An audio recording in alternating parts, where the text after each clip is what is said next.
নারীরা মিছিল করে বলছে দর্শকদের সর্বোচ্চ শাস্তি আজ মৃত্যুদণ্ড দিতে হবে। এটা 1550 বছর আগে ইসলাম বলে দিয়েছে দর্শকদের শাস্তি হবে পাথর মেরে প্রকাশ্য দিবালোকে তাদেরকে হত্যা করতে হবে। বাংলার জমি আর কোনো দর্শকের জন্ম হবে না। কোন ঘটনা ঘটার পরে বাংলাদেশে একটি রাজনৈতিক দল এখন বলার চেষ্টা করছে বাংলাদেশে নির্বাচিত কোনো গভর্নমেন্ট নাই, এ কারণে এই ঘটনাগুলো ঘটছে। আমরা আরো লজ্জিত, আমরা তো দেখতে পাচ্ছি তাদের কিছু কর্মীর মাধ্যমে এই ধর্ষণের ঘটনা, লুটতরাজের ঘটনাগুলো ঘটছে।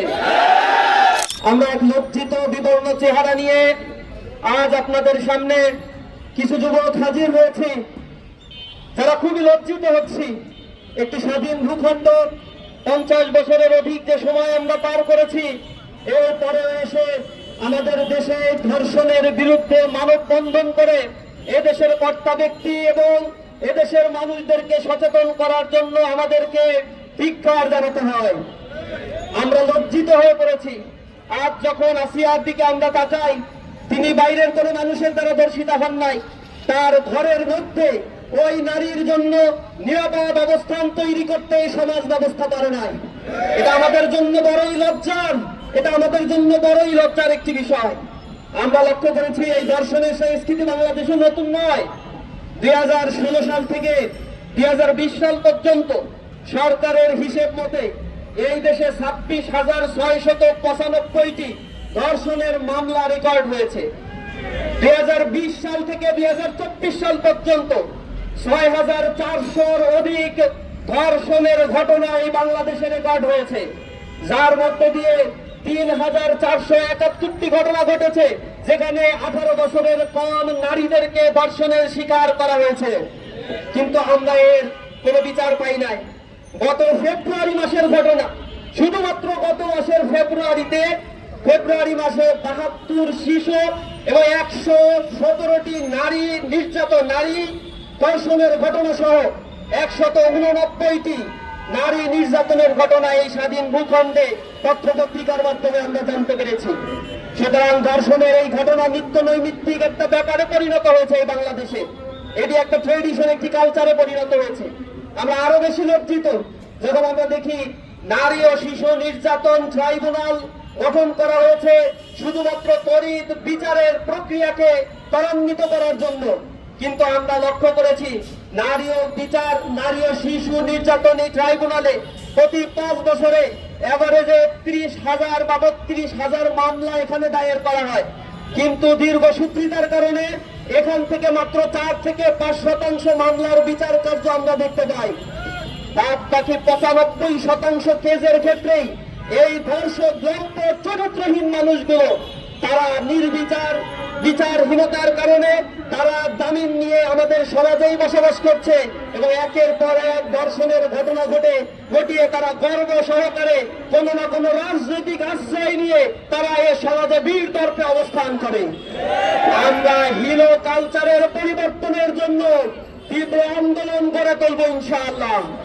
ইসলামী ছাত্র শিবির বলতে চাই, বাংলাদেশে নারীদের মর্যাদাকে সমুন্নত করার জন্য ইসলাম যে মর্যাদা দিয়েছে, ইসলামী আইন যে বিধানের কথা বলেছে, আপনারা আজকে দেখেছেন নারীরা মিছিল করে বলছে দর্শকদের সর্বোচ্চ শাস্তি আজ মৃত্যুদণ্ড দিতে হবে। এটা 1550 বছর আগে ইসলাম বলে দিয়েছে দর্শকদের শাস্তি হবে পাথর মেরে প্রকাশ্য দিবালোকে তাদেরকে হত্যা করতে হবে। বাংলার জমি আর কোনো দর্শকের জন্ম হবে না। কিন্তু এই সংস্কৃতি আমরা দেখি না। একটা দর্শনের মামলা নিতে গেলে যে কাহিনী করা হয়, একটা দর্শনের মামলা দেওয়ার পরে 7-8 বছর চলে যায়, সেই মামলার কোনো সুরাহা হয় না। আমরা এই বিচার ব্যবস্থাকে ঢেলে সাজানোর জন্য সরকারের প্রতি উদাত্ত আহ্বান জানাচ্ছি।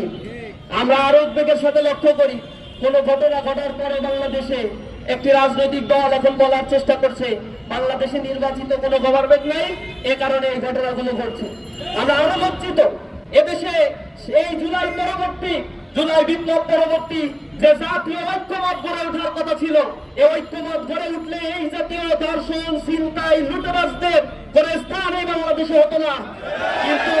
কিন্তু আমরা সেই জাতীয় ঐক্যমতের বিপরীতে গিয়ে শুধুমাত্র যে কোনো ঘটনা ঘটলেই শুধুমাত্র নির্বাচনী একমাত্র সমাধানের দিকে একটি বৃহৎ রাজনৈতিক দল যে বুনিয়া উড়াচ্ছেন, আমরা তো দেখতে পাচ্ছি তাদের কিছু কর্মীর মাধ্যমে এই ধর্ষণের ঘটনা, লুটতরাজের ঘটনাগুলো ঘটছে।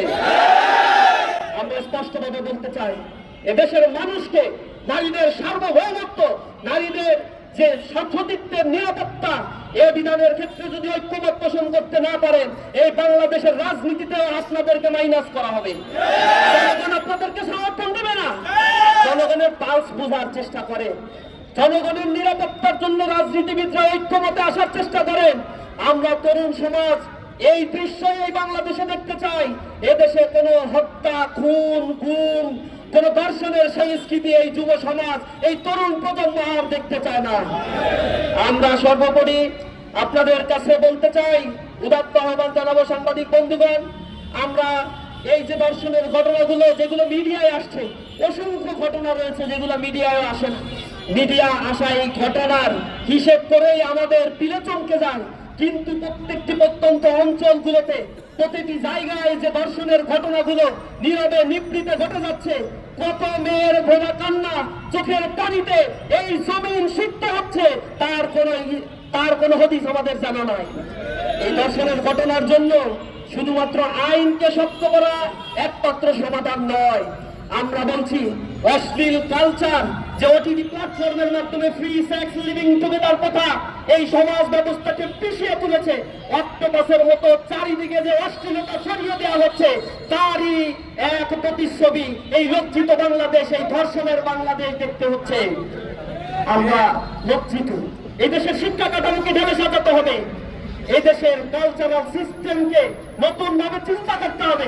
একটা করাপ্টেড কালচার, একটা করাপ্টেড এডুকেশন সিস্টেম দিয়ে কখনো একটি সোসাইটিতে এ জাতীয় ফৌজদারি অপকর্মগুলো বন্ধ করা সম্ভব নয়।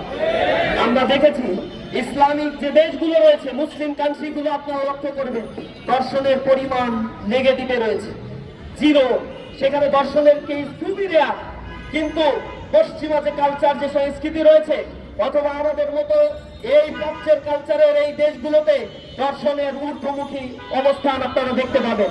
ইউরোপ আমেরিকার কালচারের দিকে আমরা তাকালে দেখতে পাই, সেখানে ফ্রি সেক্স লিভিং টুগেদার প্রথা চালু হওয়ার কারণে 50%, 60% সন্তান জন্মগ্রহণ করে, but they don't know who is their father. তাদের বাবার পরিচয় তারা জানে না, পিতৃ পরিচয়হীন সন্তানের সেখানে জন্ম হচ্ছে। সিঙ্গেল মাদার কনসেপ্ট তারা ডেভেলপ করছে। ওই প্যাট্টোসা, এই বিদেশি সংস্কৃতি আমাদের এই প্রাচ্যে ধার করে নিয়ে এসে এ দেশের সাংস্কৃতিক ব্যবস্থাকে করাপ্টেড এবং কালচারাল ব্যবস্থাকে ধ্বংস করার জন্য একটি সম্প্রদায় উঠে পড়ে লেগেছে। আমরা এর তীব্র নিন্দা এবং প্রতিবাদ জানাই। আমাদের মায়ের জাতি, আমাদের বোনের জাতি, নারীদের সংগ্রহের নিরাপত্তা নিশ্চিত করার জন্য ইসলামী ছাত্র শিবিরের প্রতিটি কর্মী একটা গণতন্ত্র প্রহরী হিসেবে দায়িত্ব পালন করবে ইনশাআল্লাহ। ইসলামী ছাত্র শিবির এ জাতীয় কোনো অপকর্মের সাথে জড়িত হয় না, বরং এর তীব্র প্রতিবাদ আমরা জানাই সর্বদা।